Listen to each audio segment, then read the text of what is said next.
How I Got Here, the inside stories of startups and innovation in travel and transportation, with your hosts, PhocusWire's Kevin May and Mozio's David Litwak.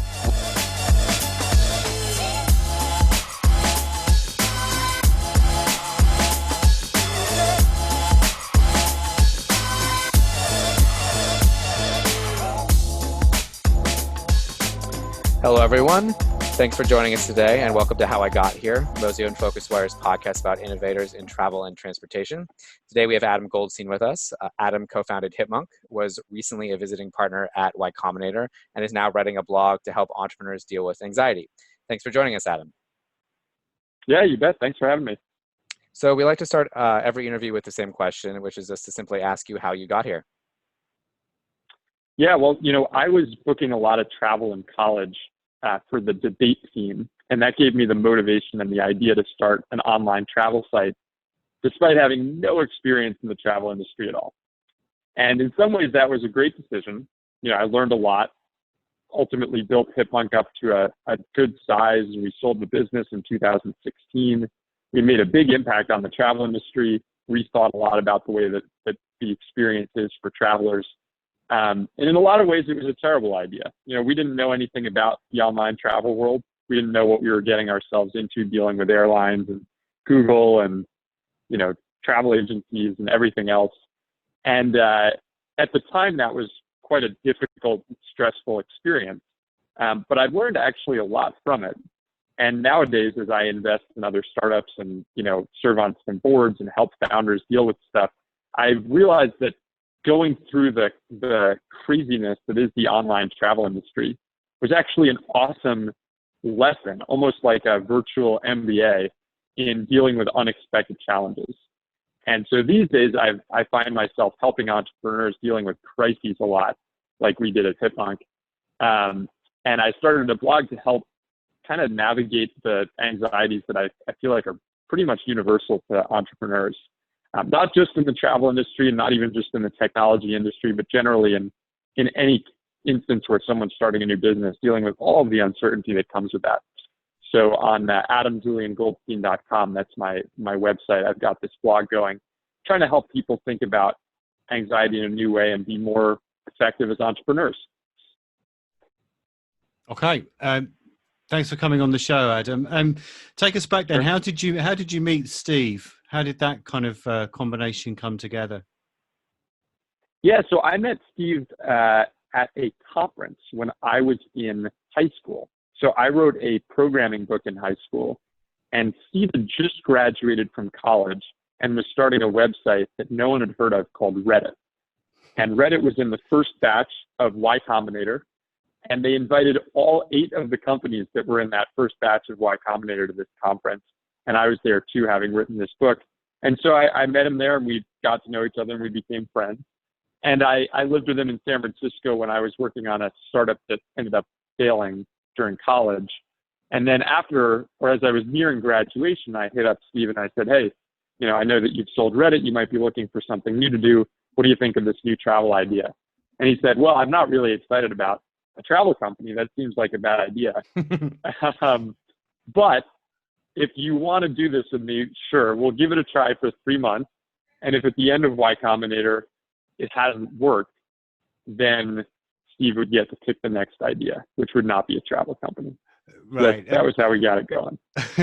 just going back to something that you said there, Adam. You said, I was working on another startup while I was at college, or I was bailing on that.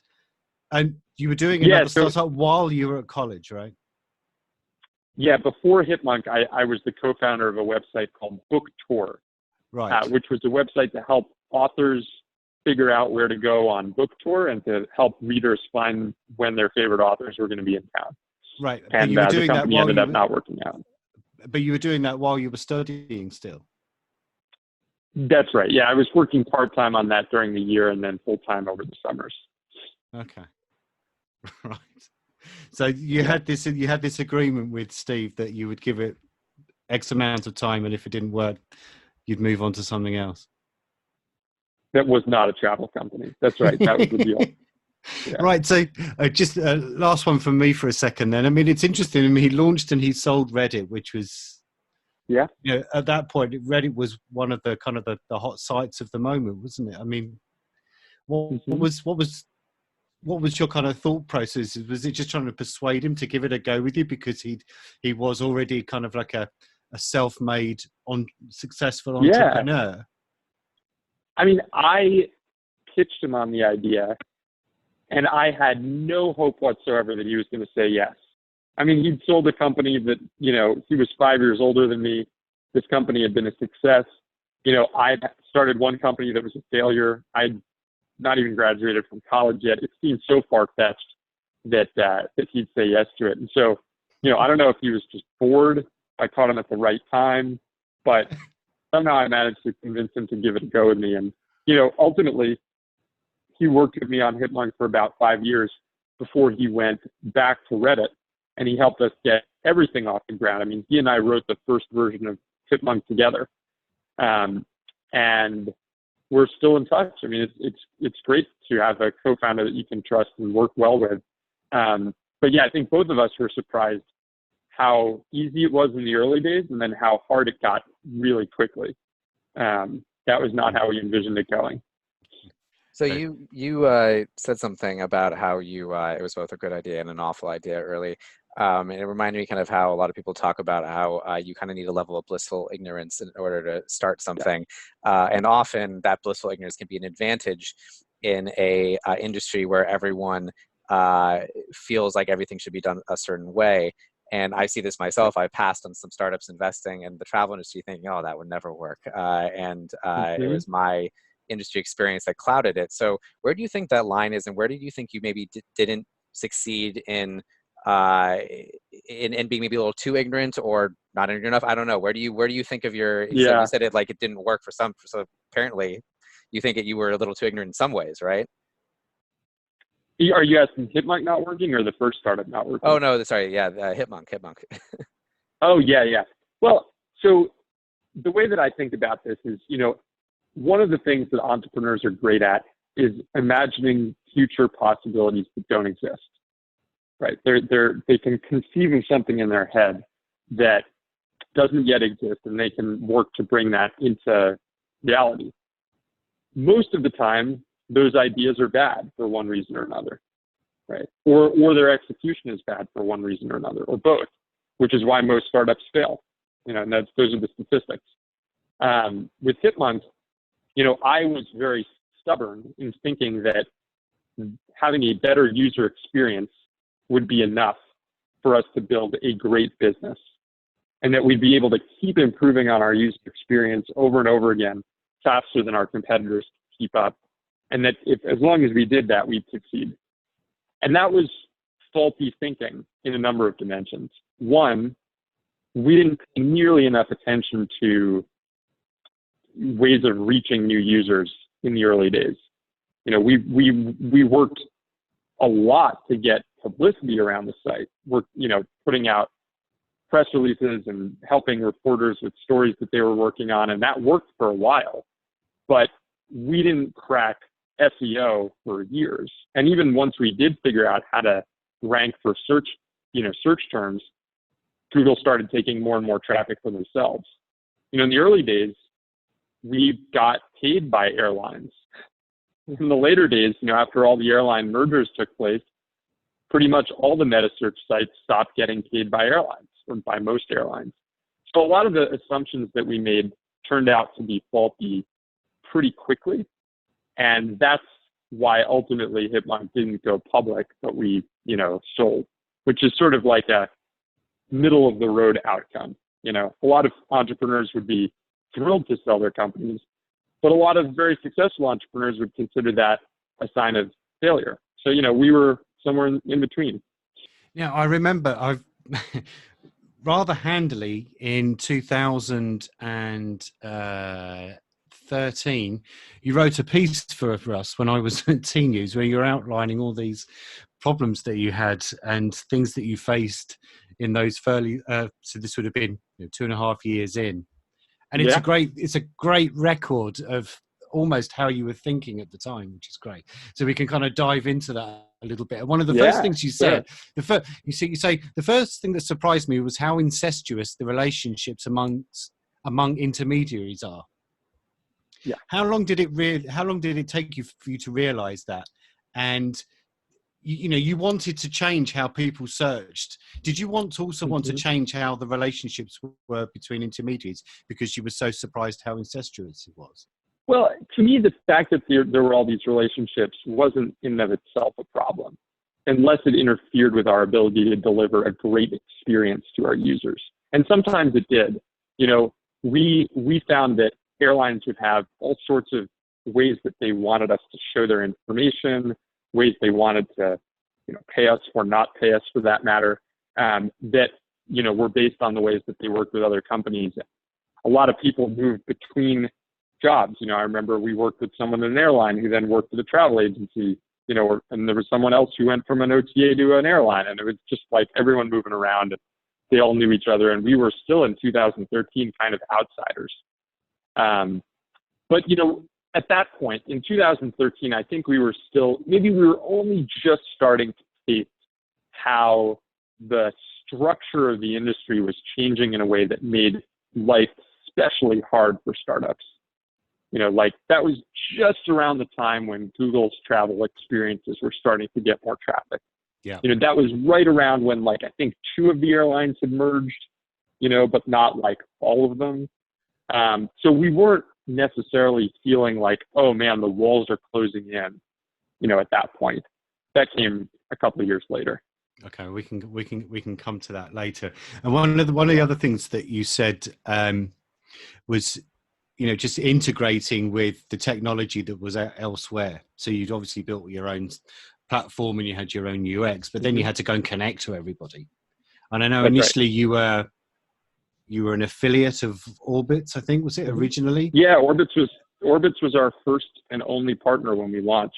Yeah, that's right. And then did you do a deal with ITA? Is that right? You were using QPX or something? Yep, we did a deal with ITA. That's right. We did deals with pretty much all the major airlines and with a bunch of the big hotel brands and then the OTAs. So we sort of built from scratch all those connections. And, the technical side of those could be annoying, but that was a manageable kind of annoying. The business side was where things got really rough, with people wanting exclusivity, with people wanting to not pay, with people wanting to do deals on behalf of other airlines that they were partners with, all sorts of different sort of twists that we didn't expect. So something that's interesting is I feel like you just said that you didn't maybe fully grasp the level of, like you said, incestuous is one example of it, the level of bureaucracy in the industry. And I remember Aaron from Silver Whale mentioning there are 2 types of startups in his mind, disrupting startups and fix-it startups. And he was definitely building a fix-it startup. And I don't know if you would, agree with this characterization. It almost sounds like you guys needed to be building a fix-it startup, but you had a little bit more of a disrupting mindset to start and had to shift it over time. Do you think that's an accurate description? I think it's easy to make a lot of those sorts of assessments in retrospect. But back in 2010, I think a disruptive startup wasn't a crazy idea. What we missed was the rapidness with which things were changing to a world in which disruptive consumer startups, at least in the flight side, didn't really have much oxygen to breathe. I'll put it to you this way. When we first started, we would call up airlines and we'd say, hey, we're a new meta search site. And for the most part, they'd be like, cool, more competition for kayak, count us in. By the time we were 5 years in, when we'd call up airlines or the same airlines that we'd worked with, instead of them welcoming us as an alternative to kayak, they mostly saw us as competition for their own direct channel, right? And so we didn't quite pick up on that shift as early as we should have. We thought that our audience and our scale and our growth and all of those things would sort of keep us in the good graces of the airlines, but ultimately there was nothing that was going to stand between them and increasing their profit margins. right? And as they merged, and as they grew their market share through mergers, they started to see all intermediaries as companies that were hindering their profit margins. And once that was the case, the writing was on the wall. So what would you have said, Adam, was in those first, let's put it into, I guess, phase 1 and phase 2, those first 3 or 4 years, what would you say was, I mean, you talked about the incestuous part of the industry and, connecting into these legacy systems were hard. Yep. What was the most challenging thing that you had to face? Was it just that you referenced earlier that things were happening so fast? You had, I think it was United and Continental emerging, and then you said, Yep. you were seeing, you were kind of perceived as a different kind of threat to them rather than a partner. Was it those? Yeah, was it one of those two, or was there something else that was even more kind of challenging? There was a bigger one. I think it was about a year and a half or 2 years in, where it really hit us that if we didn't change what we were doing, we were going to stop growing pretty soon, because our word of mouth and our sort of press had started to plateau. Like, there's only so many times that someone will write an article about, hey, there's this new site. After 2 years, it's not a new site anymore, right? There's only so much press we were going to get from launching a new mobile app. Like, well, once the app's been out for a couple of months, people aren't going to be writing about how there's this new mobile app. And so we saw that, and I think hoped and assumed that making our product even better would allow us to blow past that. And that just wasn't true, right? It was not enough for us to have a product that kept improving in order to keep getting new users. We needed to figure out a new way to reach people. And we needed to figure out a new way to reach people that we could afford. And that was really important, because even though we'd raised a bunch of money, by 2014, I think we'd raised $30 million or something like that. Yeah. That's a lot of money, but it's not enough money to do a national TV campaign, right? It's not enough money to buy your way to the top of the Google search results for, most of the major searches people are doing. So we were going to need to figure out some techniques fast for reaching new users in a way that didn't break the bank. Yeah. And we stressed out a lot about that and had a bunch of false starts. And even the ones that worked ended up being sort of false starts of their own. So that was ultimately why, we didn't manage to get to, let's say, the scale of Kayak, was we just didn't crack that early enough. What were some of those false starts, if you don't mind me asking? And both the real ones and the ones that deluded you into thinking they weren't at first. Sure. So, one of the false starts was SEO. We invested a lot of time into building really great content around travel. Not just, hey, you could fly from San Francisco to New York, but, how close are the airports in New York to where you're going? And, what are some good things to do? What are good prices on this route? All sorts of different stuff. There was actually really valuable stuff. I found the pages useful, but it wasn't enough, because as Google started directing more and more of the traffic to their own, search experience, being number 3 in the search results no longer got you a meaningful chunk of traffic. In fact, I think these days, even being number 1 in the search results doesn't even drive you that much traffic, because Google's giving so much real estate to themselves. Yeah. So that was one false start. Another one was working with partners. So we invested a tremendous amount of our company's energy into trying to become a provider of travel search results to other consumer properties. So the big one was Yahoo Travel, right? Yeah. For a while, when you went to Yahoo Travel and you searched, it would actually send you to Hipmunk, and it was co-branded Yahoo Travel /Hipmunk. And that was awesome for us. We got in front of tons of new users, and we made a bunch of money doing it.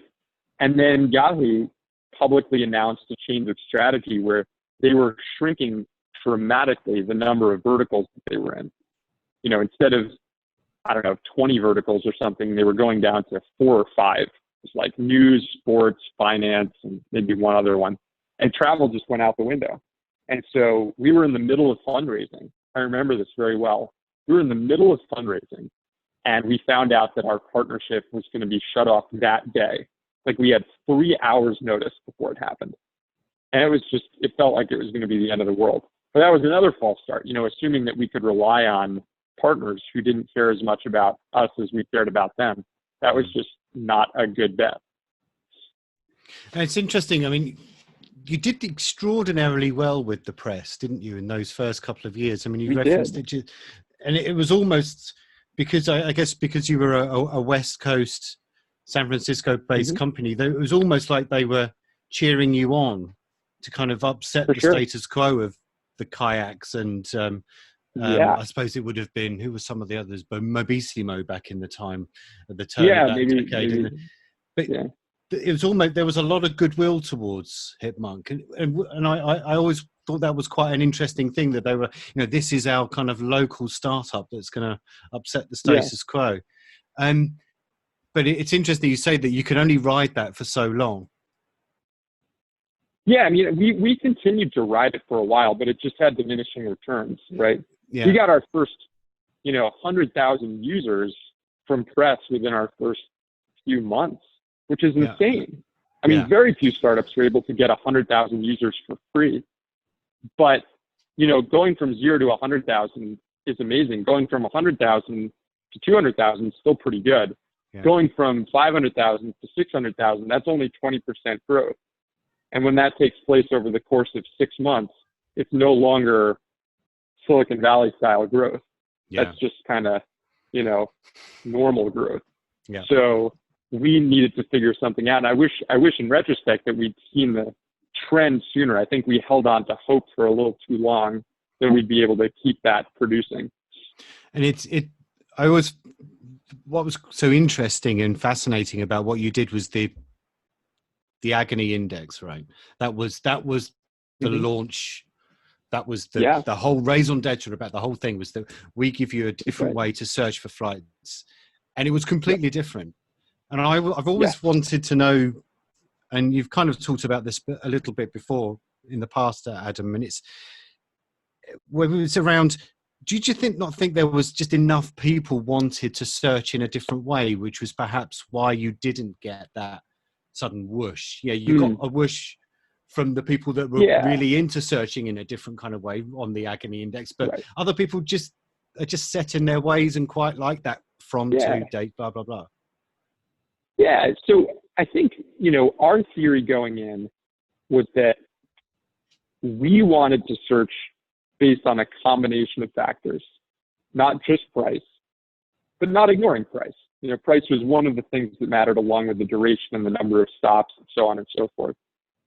We assumed that we would find out pretty quickly whether we were the only ones who wanted that, or whether there were lots and lots of people who wanted that.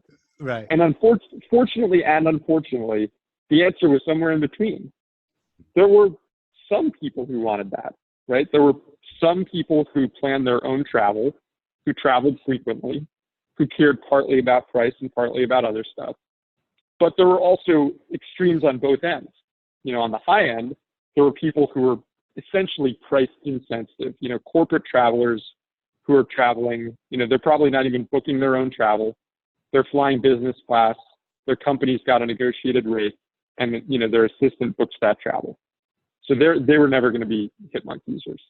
And on the low end, you got people who travel maybe once or twice a year for leisure, usually with their family, and they know where they're going, and they know when they're going, and flying's expensive,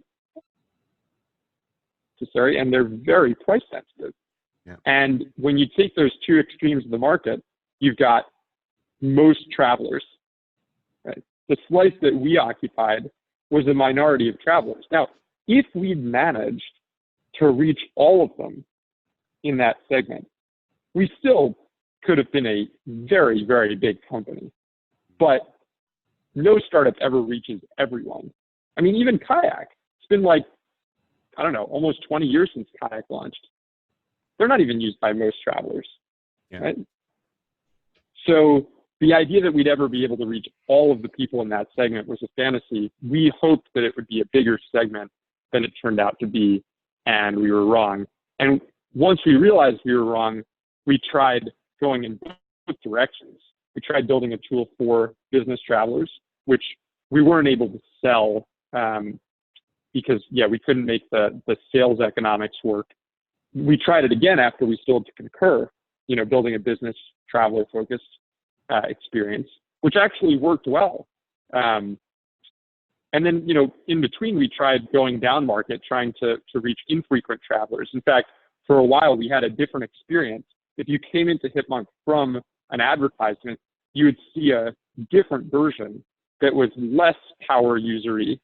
Yeah. And if you came in directly, you'd see the version that people were familiar with.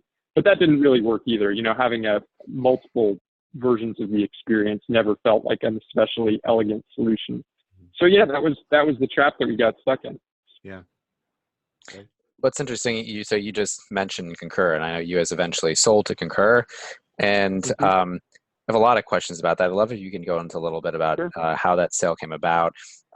But I'm also curious, they eventually shut the product down, and I think you see this a lot in Silicon Valley, and I think people are kind of sometimes perplexed as to why did you pay all this money only then to shut it down? Isn't there some level of brand equity or something there? And I'm curious, I'd love to get your thoughts on all that. Yeah. Well, so, the reason that we sold to Concur was both out of desire and out of fear. The desire was we actually really did view there as being a huge opportunity to build a consumery business travel product. And we thought that small businesses could really benefit from letting their employees search using the Hipmunk experience and then book directly with the supplier and have all of the information show up in their expense report and get corporate discounts. We thought that that would be an amazing flow, an amazing product. And it was. I mean, I used Concur Hipmunk for a long time, from the beta until it would shut down because I thought it was great.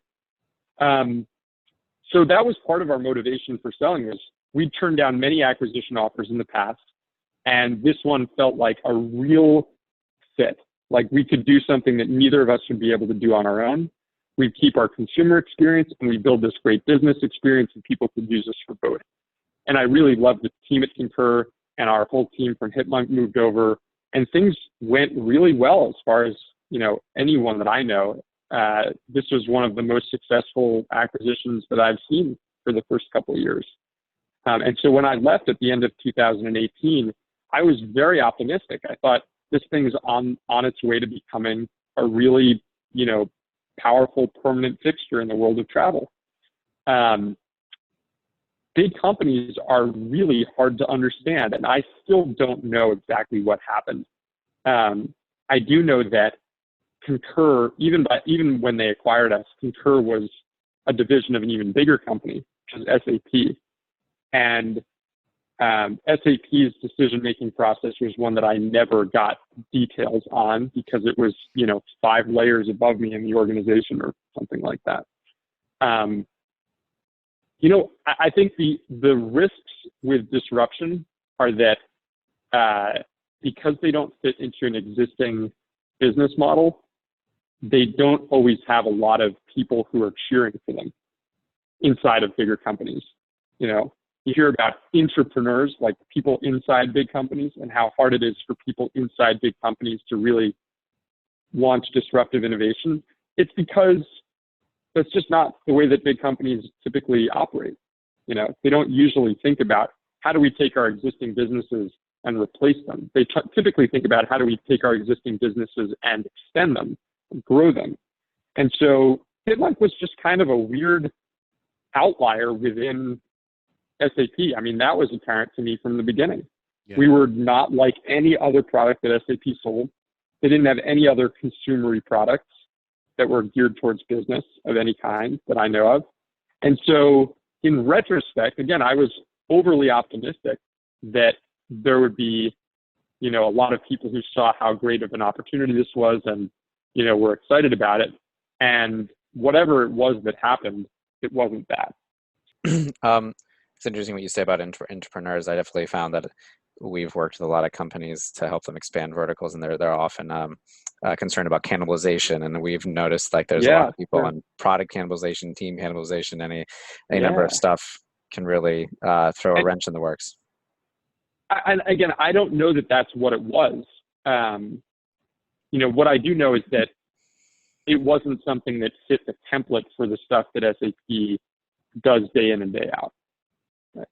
So that surely made a difference at some level.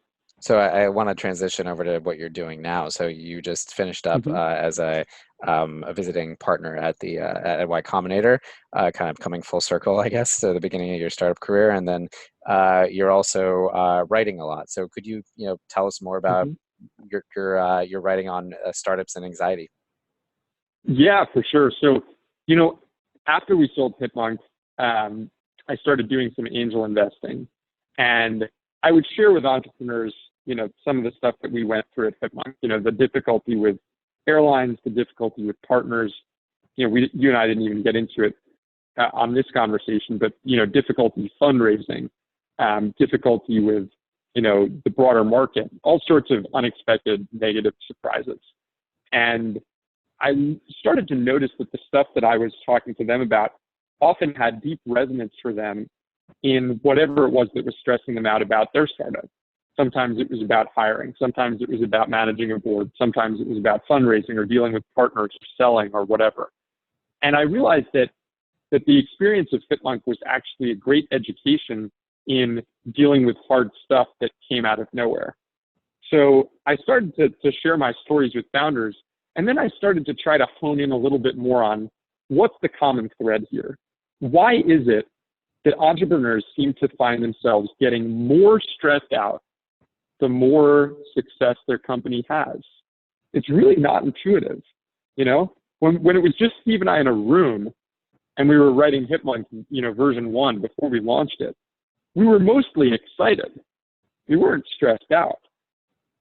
But then as soon as we launched it, anytime that the site would go down for a few minutes, we'd be stressed out.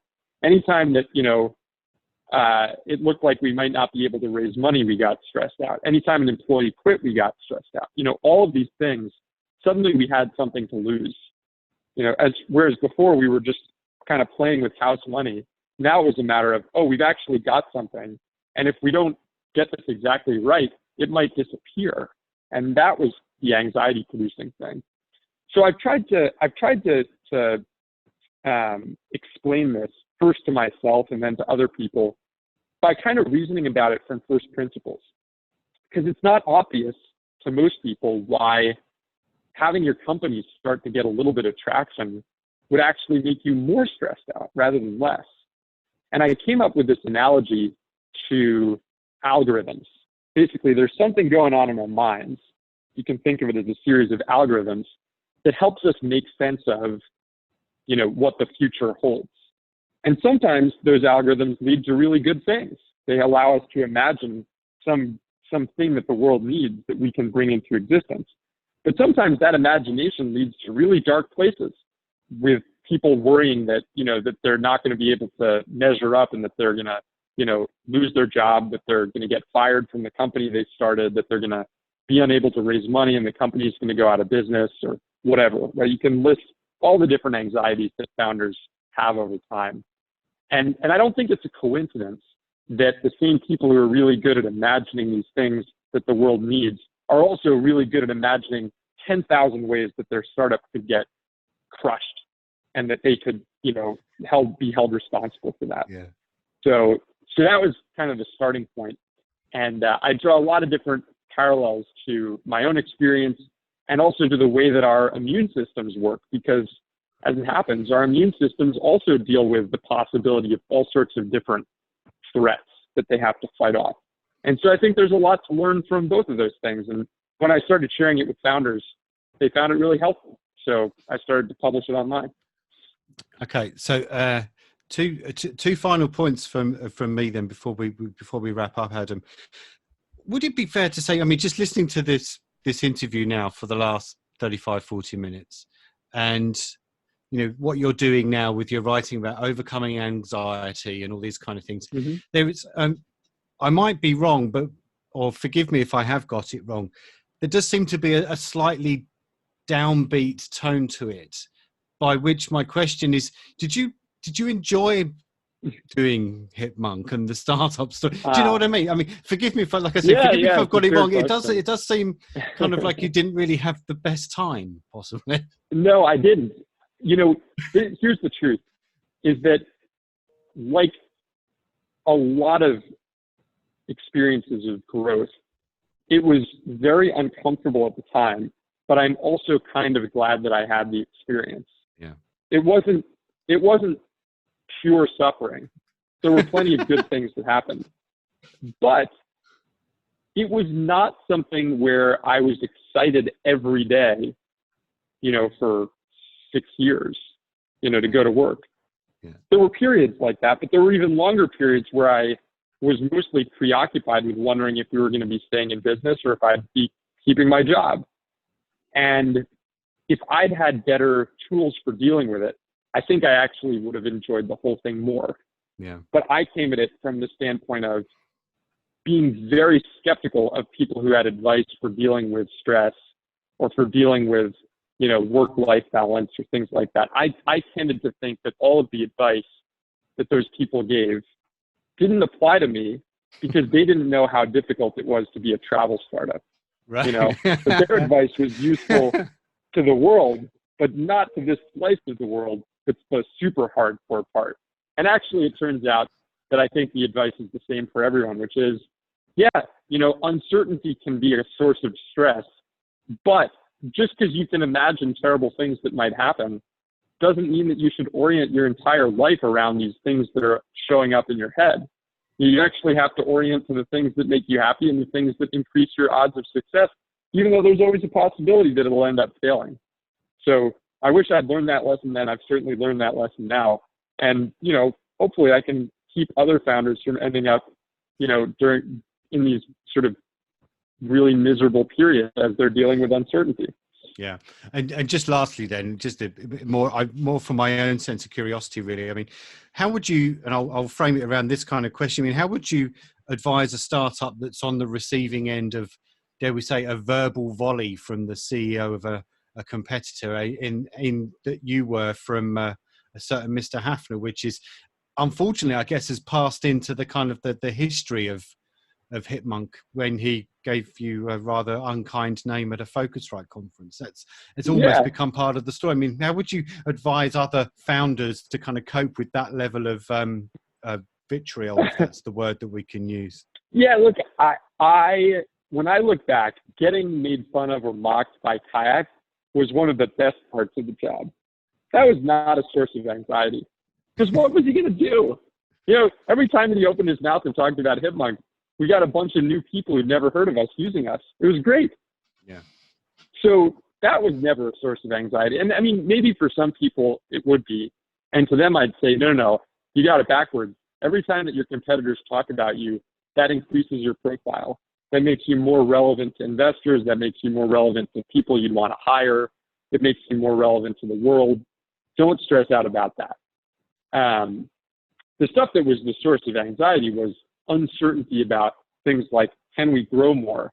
Yeah. You know, will we be able to raise money? What's going to happen, you know, when an airline pulls out of the site and we're no longer able to show their results? Are people going to still want to use our site? Those were the sorts of things that were unpleasant to deal with. Yeah. No, very interesting. Thank you for your candor on this. Dave, thank you. Yeah, it sounds like the takeaway is any PR is good PR. Yeah, it's the Ryanair model, isn't it? You know, any almost PR all of it. Yeah. Not any, but most. Cool. Well, you know, thanks, Adam, for your time. I think that's all we have today. It was all super insightful. And for our listeners, this has been How I Got Here with Mozio and PhocusWire, our podcast about innovation in travel and transportation. And thanks for joining us. We do these once a week. And all the best. Thanks. Thanks for listening to the How I Got Here podcast. We'll be back next week with more insight stories behind startups and innovation in travel and transportation. Check mozio.com/move for a complete write-up of the highlights of every podcast with translations into 5 languages. And get your daily dose of news on the digital travel economy by subscribing to the newsletter at PhocusWire.com. See you next week.